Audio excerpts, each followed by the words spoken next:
I'm really excited about this year's tour theme. It's called Follow. And it's based on Matthew 4:19 when Jesus told his disciples, "Come follow me and I'll make you fishers of men." And then right after that, they left their nets and followed after Christ. And I just thought, what a great verse and passage to kind of build a weekend upon. And Zane and I and the team have been really brainstorming this, and we're talking about kind of 3 strands of teaching throughout the weekend. This, what does it mean to follow after Christ? It means to passionately pursue him, in worship. What does that look like? Who is he? And not only, in worship, looking upward, but also outward. Pursue him into the streets to reach out to those who are hurting and lonely, and those, like Jesus touched the leper and said, "Of course I'm willing to heal you." And what does it mean for us to do that in this culture, to really sit at a different cafeteria table for a student, to reach out to those who are alone or hurting? And so to pursue Christ and then to boldly proclaim, "I'll make you fishers of men. I'm going to teach you how to multiply this message and to share the good news as part of my discipling process for you, to make you into fully surrendered disciples." It's interesting because that whole call to die to yourself and follow after Christ is in the context in Matthew 10 of Jesus sending his disciples out on an evangelistic outreach, And then the final part, to recklessly abandon. They left their nets. Immediately they left their nets, which was their vocation. They're working for their dads, and they followed after Christ. So what do we need to recklessly abandon to follow after Christ? And really to call the students to leave behind, lifestyles and choices they've made.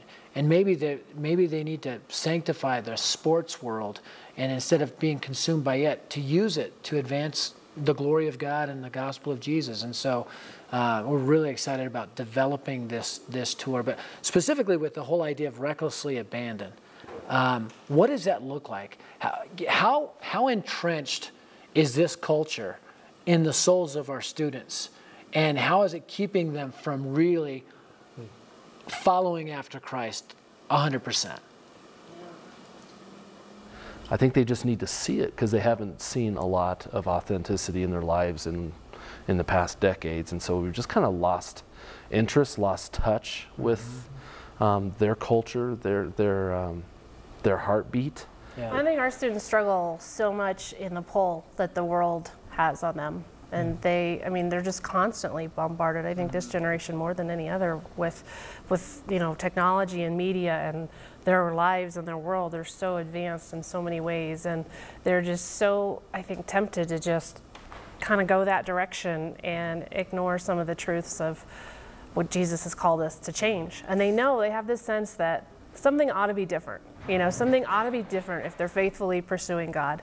And yet they're torn, and they're I think needing some motivation. They're needing some support for how to really walk that out, how to recklessly abandon, if you will, some of the things of their world and the culture, and how to know when to say, I'm going to choose out of obedience and faithfulness to not indulge in that behavior, or to not see that movie, or to not whatever. And I think they're really struggling with how to do that. Yeah. And how do you do what that looks like. How do you do that without it being a legalistic kind of like, well, just take all your rock and roll, music and burn it, and everything, everything. How do you really have a grace-centered surrender to Christ that actually sanctifies, some of the things we spend time in? Maybe it's not, hey, stop gaming. But maybe you need to calibrate that, and then maybe use that time to make more connections with gamers where you can introduce them to Christ.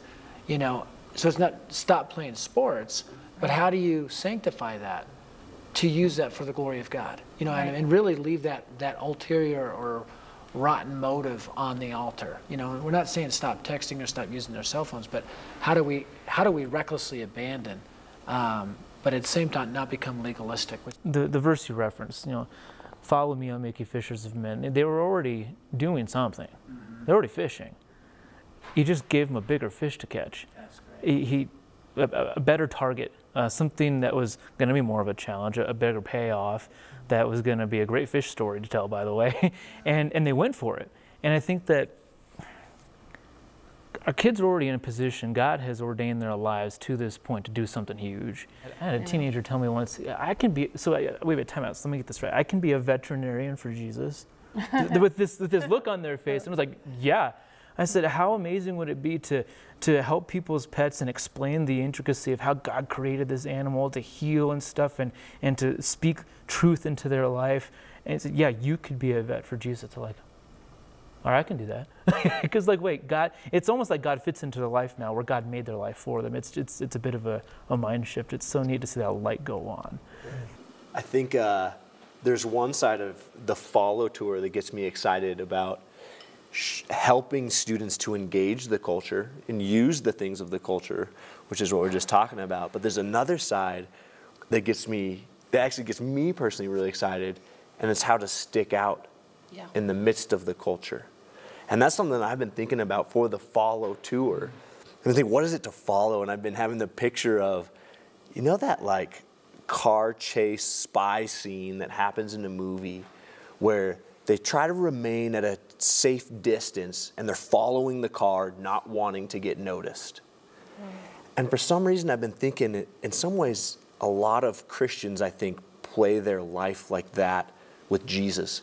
Follow at a safe distance, don't get noticed by those around you. But yeah, I follow Jesus. Wow, that's good. And I've been wondering, what would it look like for students to follow so closely to Jesus, unashamedly, as near as possible, that they identify with him and are willing to be recognized by those around as I'm a follower of Christ, standing out in the midst of the culture. And that's what gets me also excited about the Follow Tour. Yeah.